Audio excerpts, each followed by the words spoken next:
Hello NEET aspirants, welcome back to my YouTube channel. तो ये video बहुत दिनों बाद आ रही हो क्योंकि मुझे अभी सिलेबस ख़त्म करने में, उसका रिवीजन करने में और फिर बहुत सारे टेस्ट देने में बहुत टाइम लग रहा है।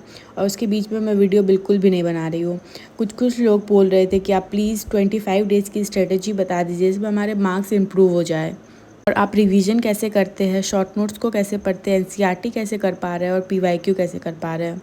तो मैं आपको बता दूं कि ये सब करना बहुत मुश्किल है, मुझे भी बहुत मुश्किल हो रही है, पर मैं फिर भी अच्छे से टाइम निकाल कर टेस्ट दे रही हूँ, पीवाईक्यूज़ कर रही हूँ और एनसीईआरटी भी पढ़ रही हूँ। तो चलिए मैं आपको डिटेल में बताती हूँ कि मैं अभी आपको क्या क्या करना है जिससे आपके मार्क्स बहुत ज़्यादा इम्प्रूव होंगे। सबसे पहली बात कि मॉक टेस्ट देना स्टार्ट कर दीजिए। अगर आपने मॉक टेस्ट देना अभी तक स्टार्ट नहीं किया तो प्लीज़ इसे स्टार्ट कर दीजिए। जैसे आज मैंने 6 अप्रैल को ये टेस्ट दिया, मैं 10th टेस्ट तक पहुंच चुकी हूँ। टोटल 14 टेस्ट थे नीट रैंकर टेस्ट सीरीज़ में। अगर आप ख़रीदना चाहते हैं इसे, 14 टेस्ट अवेलेबल है, मैं आपको टैग कर दूँगी प्रोडक्ट, आप वहाँ से मंगवा सकते हैं। इसमें टोटल 14 टेस्ट है, इसमें 4 पार्ट वाइज टेस्ट है एंड 10 फुल सिलेबस टेस्ट है। ये टेस्ट सीरीज़ आपका सिलेबस एक बार और रिवीजन करवाने में और टेस्ट देने में बहुत हेल्प करेगी। तो अगर आपने अभी तक ये नहीं मंगवाया है तो आप जाके टैग प्रोडक्ट से ख़रीद सकते हैं। तो चलिए मैं आपको पूरी स्ट्रेटेजी बताती हूँ। टेस्ट के बारे में मैं आपको थोड़ी देर बाद बताऊंगी। सबसे पहले मैं आपको बताना चाहती हूँ, अगर आपका सिलेबस कंप्लीट नहीं हुआ है तो प्लीज़ वन शॉट से जैसे तैसे करके आप कंप्लीट करिए अपना सिलेबस। जो भी हुआ आप उससे भूल जाइए, क्योंकि अब रिग्रेट करने से कुछ नहीं होने वाला है। आपको सिर्फ़ और सिर्फ मेहनत करनी पड़ेगी अब। तो चलिए मैं आपको पार्ट वाइज एक एक स्टेप बताती हूँ कि आपको क्या क्या करना है। अब ज़्यादा कुछ नहीं करना है आपको।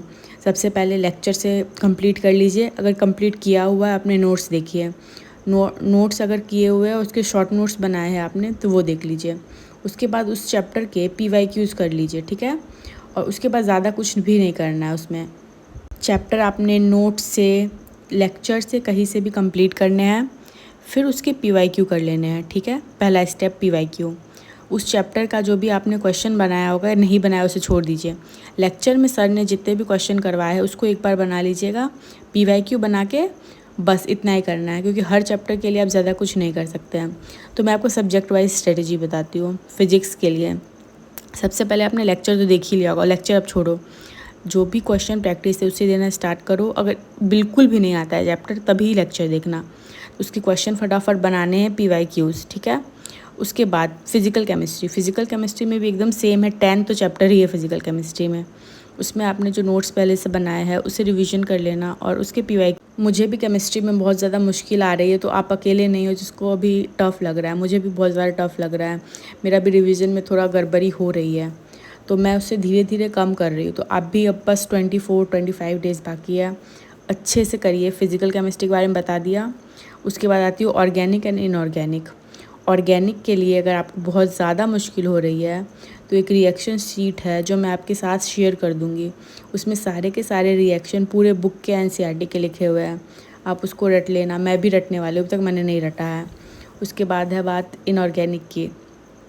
तो इनऑर्गेनिक में कितने चैप्टर है? 5 चैप्टर है बस, आराम से कर लोगे। Periodic table, classification, chemical bonding वाला, फिर salt analysis, DNF block and P block और कोऑर्डिनेशन कंपाउंड्स। इतने ही चैप्टर है। आराम से धीरे धीरे वन शॉट अगर करना है लेक्चर तो कर लो वन शॉट से।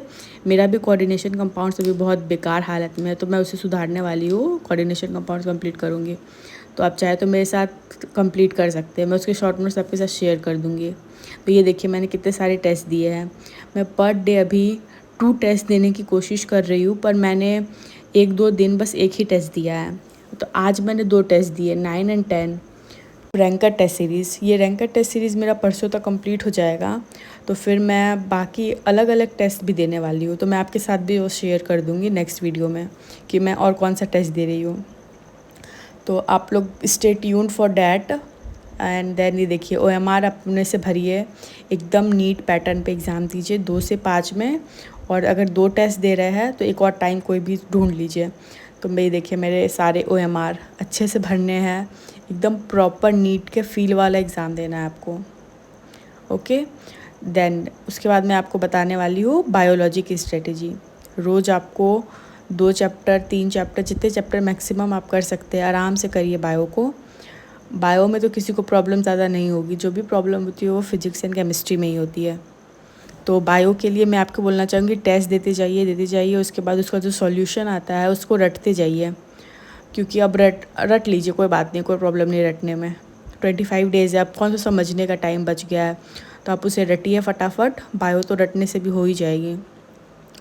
उसके बाद आती है फ़िज़िक्स की बारी। क्वेश्चन आप जो मैं अटैम्प्ट करती हूँ, मैं लास्ट में फ़िज़िक्स को अटैम्प्ट करती हूँ, तो मुझे बहुत ज़्यादा दिक्कत हो रही है टाइम मैनेजिंग में, मुझे फ़िज़िक्स में दिक्कत हो रही है। इसलिए टेस्ट देना इंपॉर्टेंट है कि आपको पता चलेगा कि फ़िज़िक्स में आपको टाइम कैसे मिलेगा लास्ट में। किसी किसी टेस्ट में तो मेरे पास सिर्फ 30 to 45 मिनट्स बचते थे फ़िज़िक्स के लिए, और उसमें आपको सवाल बनाना बहुत ज़्यादा मुश्किल है, आपको आता हुआ सवाल भी आप नहीं बना पाएंगे।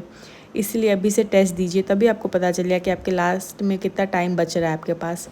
तो अगर आपको वीडियो हेल्पफुल लगी हो और आपको जो जो प्रॉब्लम है प्लीज़ कमेंट में बताइए, मैं सबका सॉल्यूशन बताऊंगी। Thank you so much guys, like share and subscribe to my YouTube channel. और अब ज़्यादा टाइम नहीं बचा है, एक कॉपी बनाइए, उसमें जो भी लिखना है, जो भी याद करना है, सब एक कॉपी में लिखिए। मैंने भी एक कॉपी बनाई है, मैं आपके साथ अगली वीडियो में शेयर करूँगी वो copy. Thank you so much guys, stay tuned for the next video and thank you so much, bye.